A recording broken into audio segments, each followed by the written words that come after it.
Hey, my name is Lexi, and thank you so much for joining me for part 2 of this 2-part video, What Makes a Song? In part 1 of this video, I talked to you about the different parts of a song. I showed you how to identify what an intro, a verse, a hook, a bridge, and an outro is. And I talked to you about what those things are and described how they're used throughout the song.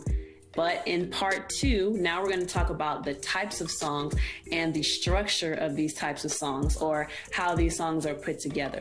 You should have seen part 1 already, but if not, please take a moment to go back and watch part 1. Part 1 is going to set up the next part of this video, so it's really important that you've seen it. Once you watch it, come on back to this and we can get started. If you have already seen part 1, let's just roll right into the next part. So in part 1, we identified the parts of a song as being the intro, the verse, the hook, the bridge, and the outro. Now that you know all the parts of the song, we're going to put them all together. So you may have seen this or some variation of this before. The way the structure is written out is varied, but the idea is all the same. So we're going to look at structure like this. We're going to call A our verse, B is going to be our hook, C is going to be our bridge, N is going to mean intro, out is going to mean outro. So keep these things in mind. You can take note of it, write it down on a little piece of paper if you want to, but just keep it in your head. It's going to be very important for how I describe the types of songs. So now that we've kind of outlined what those things mean for us, I'm going to tell you 4 categories of songs that I came up with and their typical structures. So those 4 categories are going to be: number 1, a ballad; number 2, a party or a club banger song; number 3, a prelude or interlude; and number 4, a story or freestyle format. So the first structure, the first type of song, a ballad, that structure is going to vary. So one has an intro and an outro, the other doesn't, but the layout is exactly the same. So this means one kind of song may be structured in A, B, C, B, out, or intro, verse, hook, bridge, hook, outro, or the same thing without the intro or the hook. So that's going to look like A, B, C, B. And again, that is verse, hook, bridge, hook.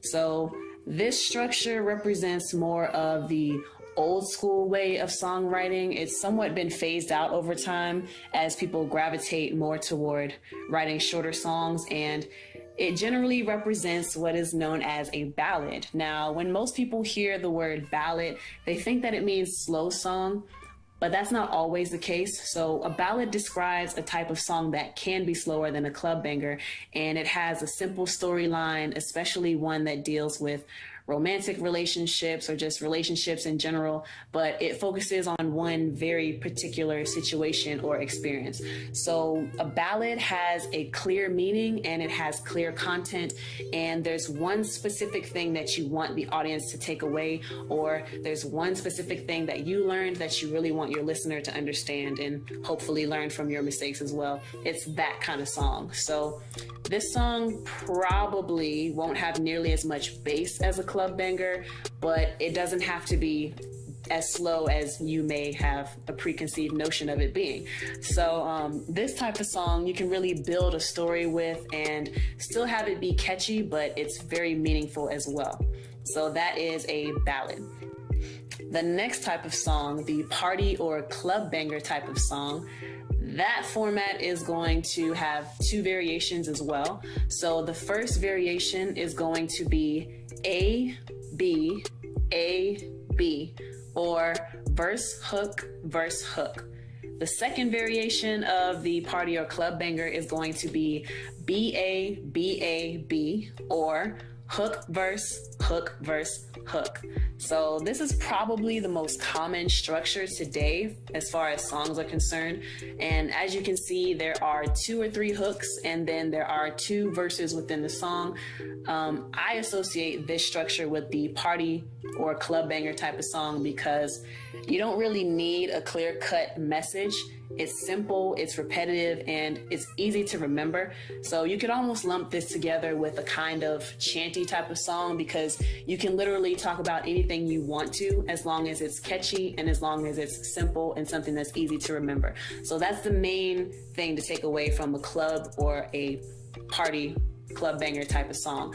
You want it to be simple, repetitive, easy. Simple, repetitive, and easy. Those three things, and in that order. So with this song, you pick a general theme. Most people talk about money, or they talk about how much better they are, or I don't know, a shoe collection, a car collection, anything you want. You pick a general theme and then you stick to that general theme, so your song has some kind of cohesiveness about it. You want to think about, I don't know, instantly what comes to mind is artists like Nicki Minaj or Lil Uzi Vert or Migos. They're really good about coming up with catchy little hooks, and you know, they just have simple verses that don't seem to really mean anything, but it kind of connects to the hook. So you can definitely have a lot more fun with this song. It's different from a ballad in the sense that it doesn't have to necessarily have one storyline that comes together. Of course, you want a general theme, but it doesn't have to be quite so serious in that sense. You just really want something that people are gonna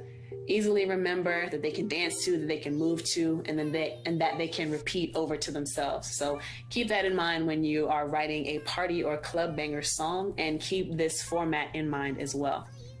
The next thing is going to be a prelude or interlude.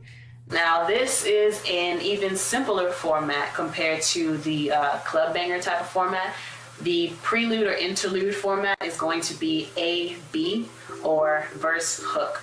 Now, this is the kind of thing, or the kind of structure you'll see on preludes and interludes, which are included on projects or albums. A prelude or interlude, it's not considered a full song. So a prelude is an introduction, or it'll introduce a topic or set the mood for the next song that's about to come up. An interlude can do the same thing, but it's going to serve as a kind of break between a bigger picture. So think of an interlude as an intermission. It's a break or an in-between for a larger plot. So that being said, you can use this format for very small or short topics that you kind of want to touch on, but maybe you don't feel like fleshing it all the way out the way that you would with a full-fledged song. So keep that in mind for an interlude. That's what an interlude is. The last format I'm going to share with you is going to be for a story or a freestyle. Now, a story is just what it sounds like. It's a storyline. You could also call this format the freestyle format. And with this structure, it's just A. It's just A. And the A stands for verse, because it's just an ongoing topic that you keep building and building and building on. So you want to use this format when you have a lot to say, but you don't necessarily feel like you have to try to catch the attention of everybody. It's more so of a directional thing, or kind of like a declaration type of song. So you're telling a story, you can start at any point you want to, as long as that progression of the story makes sense, right? So there's one main theme, and you're basically treating it like a train of thought. That's probably the best way to think of it. So in the sense of it being a freestyle, you can direct it at one person or one audience. So when you think freestyle, think of like Nicki Minaj versus Remy Ma, or Drake versus Meek Mill, when those beefs were going on. They had these freestyles come out. They were considered songs, but it didn't have to have that A-B structure, because it was directed at somebody specific, right? It was getting out some emotions, it was letting out some thoughts. There wasn't one main section that kept repeating throughout. You can make it a declaration, just letting people know what's going on in your life, or a type of announcement of what you're about to do. That's usually what people use these kind of formats for. So either way, there's no pressure to conform to a specific structure on this one. Now, the one thing I will warn you about with this type of format, you want to stay away from having a monotone delivery.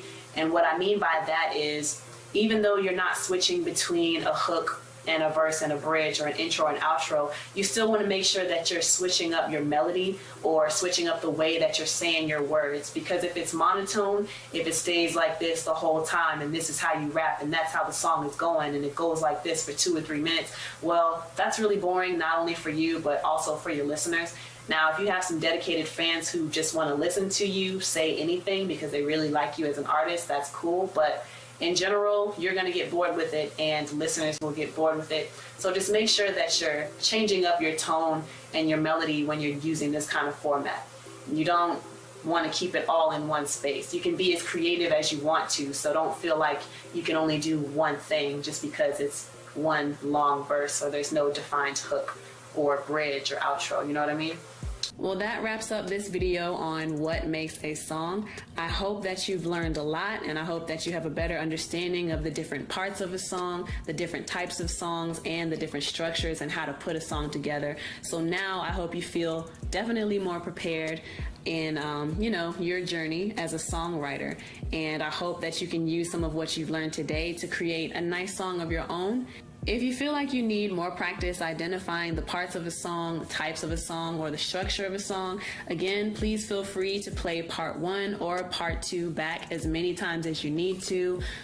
Pick out songs on the radio or choose your favorite songs of the artist that you're listening to. See if you can identify which parts of the songs are in there and what type of song it might be and the structure of the song. Again, if you want to check your progress, Google Play usually does a pretty good job of having the correct lyrics and the correct outline of the songs defined if you look up the lyrics on their link. So yeah, check your progress on that. But again, thank you so much for watching this video. I hope I helped you a little bit or a lot. Either way, if you like what you heard in this video today, please give me a big thumbs up and then leave a comment in the comment section below telling me what you like or ask me any additional questions. I do read those and I will make videos for you in the future, but you gotta let me know what you don't know so I can know to tell you what you want to know. So anyway, I'm being a little silly, but if you want to see more content like this, definitely click that subscribe button and don't forget to turn on the post notifications, which is that little bell next to the subscribe button, so you can be notified each and every time I post a new video each week. But as always, thank you so much for tuning in with me. Until next time, peace. Hope you learned a lot. When you think about the structure of a song, I want you to kind of compare it to how you would approach writing an essay for school. So remember, your teacher would always tell you that you have an intro, you have a body, and then you have a conclusion. Well, think about your approach to the song in the same kind of way. And the parts of the song are actually labeled somewhat similarly, but